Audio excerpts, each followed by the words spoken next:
Okay, so we're back in Orcish and we finally got our bearings again. If you remember, this was where we slew that orc and we got confused about indeed which way to go. Are we going to head down this way and there's a new cave there, or do we head this way? And of course what we need to do is we need to head this way, kill that orc.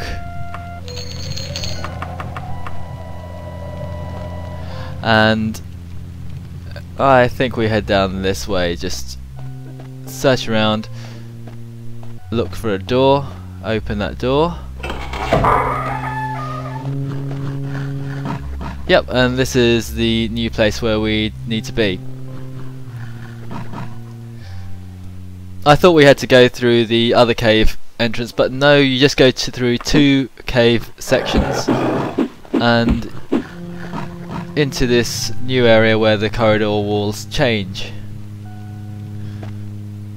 Of course, having new enemies doesn't mean anything in this game because you get so many of them. I think we're fast running out of room. Let's just see if this orc has got any cool gear. We can't carry any more gold, and all that stuff is not really worthwhile picking up.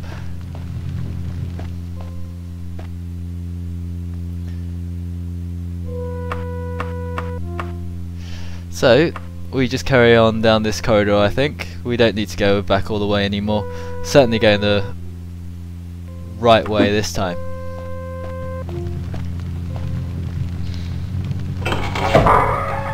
Okay, so this looks very likely a big room with a letter right in the middle.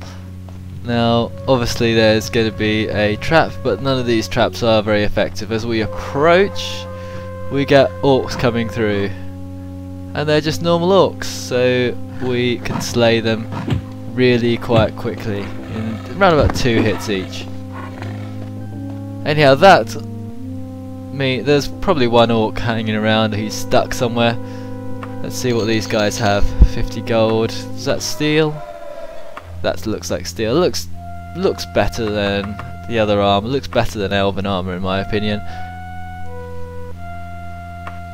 What's nice is that the steel armor's got different designs, or all the armors have got slightly different textures.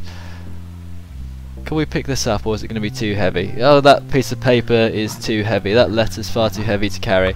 We'll have to dump a few things. That helmet we don't really want to dump.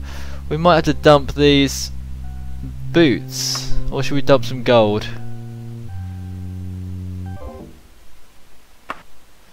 Dump a little bit more gold. 200 gold, let's see if that's enough. Yep, that's enough. Okay. I thought we had to dump those boots. But let's read that note. Queen Macedonia, I've got grave news. The Totem of Tiber Septim has been found. You know what this means. The power behind Tiber Septim could be unleashed upon Tamriel once again. Rumour has it that Lord Woodbourne, a minor lord of Wayrest, has possession of it. He will doubtless lose it soon. You must persuade him to turn it over to you or Lady Bricinnia. The court of Wayrest has no love of King Lysandus, but you have my influence there. I'm asking you to use it on my behalf. From Uriel Septim, Emperor of Tamriel. So that was the letter that he wanted destroyed on his behalf. It's all about the Totem of Tiber Septim, and apparently the Totem of Tiber Septim has some sort of power, and we will learn of what exactly that power is. But this is basically what the lords and kings of Eilic Bay have been wondering about.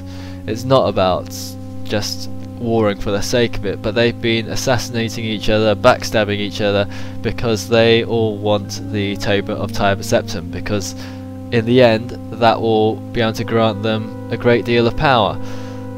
Now, if you followed Elder Scrolls lore, you'll probably know why it's actually so powerful, but we will learn later on why it's so powerful.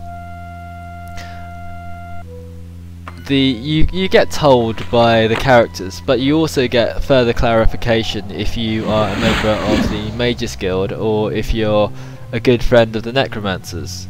They both tell you exactly what the Totem of Tiber Septim does. But they say here it's the power of Tiber Septim. If you follow Skyrim, you would assume that perhaps the power behind Tiber Septim was his voice, but actually if you remember, Tiber Septim's voice actually got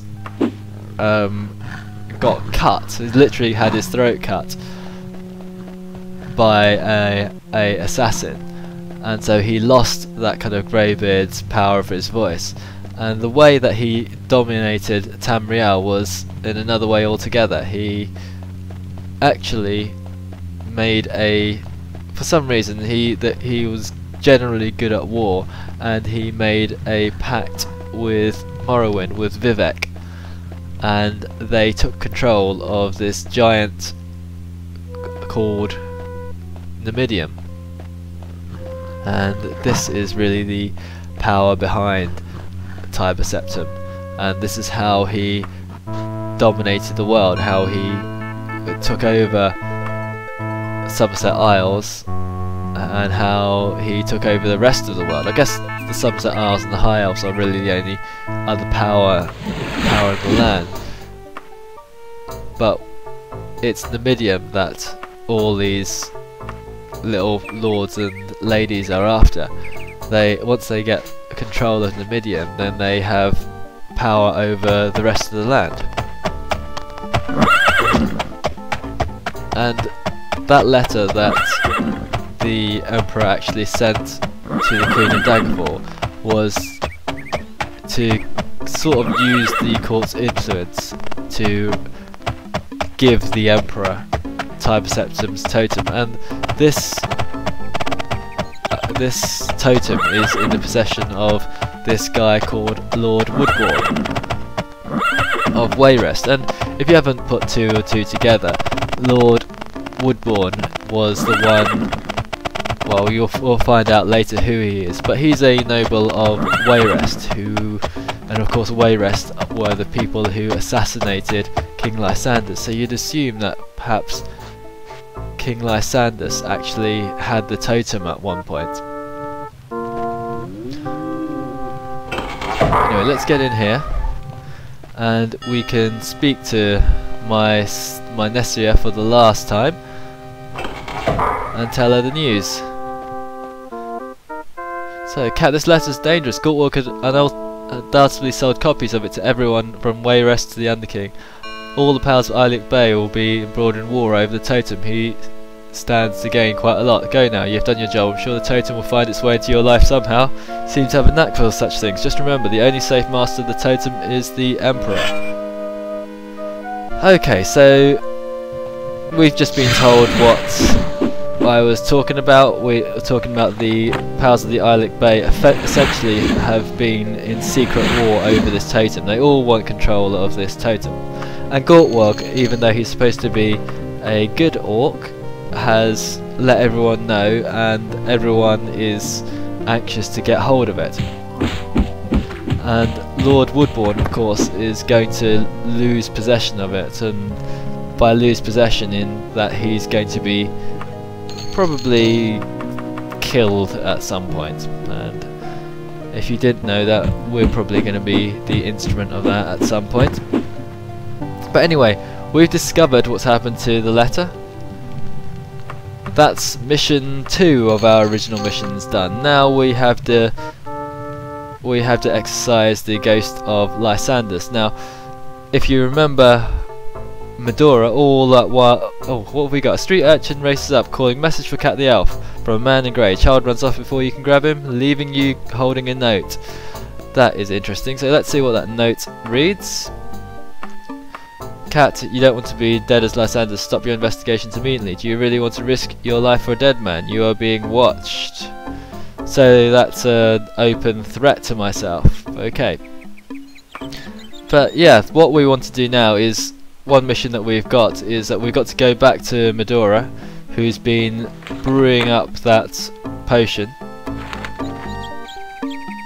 And that potion should be round about ready now, because it's been quite a few days since we delivered that dust of restful death to her, and so she doesn't actually tell you exactly when. You just need to go back to her, so that means another trip back to Direni Tower. Direni Tower takes about 2 weeks to get there anyway, so Oh, here we suddenly received a letter. You've probably not heard the fairy tale of Numidium, but you need to. The legend dates back to the earliest parts of the Third Era. Numidium was supposed to be a giant, so big his hands could knock the moons from the sky. I do not recall from the stories whether Numidium was supposed to be good or bad, but the legends scared me as a child. The legends are true. There was a Numidium, and if situations continue, he will come again. Totem of Tiber Septim is used to control Numidium.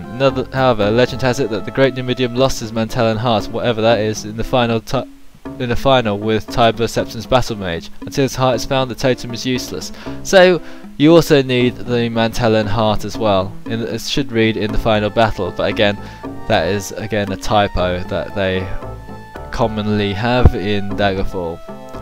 So not particularly well checked. I guess note when you're playing through this game, you don't really read through it. But that confirms what I was saying about Numidium. This battle has been about the totem, and the totem is used to control Numidium, who is essentially this giant golem that is massive and he can bash everyone. Now, why is that our problem? We will get embroiled into this task, but we've got to finish the exercising Lysander's quest, of course. So we need to head back. Well, let's sell off a few things, save here, sell off a few things, and let's get going to Dyreni Hall. We'll have to go and speak to Medora again, and once we speak to Medora, we'll be able to go to the tomb of Lysanders, which we were told the location of in the Underking's quest. I'm linking together a lot of random words, but that's what we've got to do, and we'll see it then. Okay, we're in the Mages Guild and we received this letter. I must tell you about the Totem of Tiber Septim, which you must all covet. Totem was crafted by original Imperial Battle Mage of Tamriel by orders of Tiber Septim. It's essentially a means of controlling a gargantuan creature called Numidium. Without it, Numidium would simply not function. The Imperial Battle Mage placed a seal on the totem so anyone not of Septim lineage or possession of supernatural affinity such as himself would be killed if they attempted to use it. Totem, the rest of Numidium, was lost during the epic battle between Imperial Battle Mage and his own creation. So that's a letter from the King of the Worms.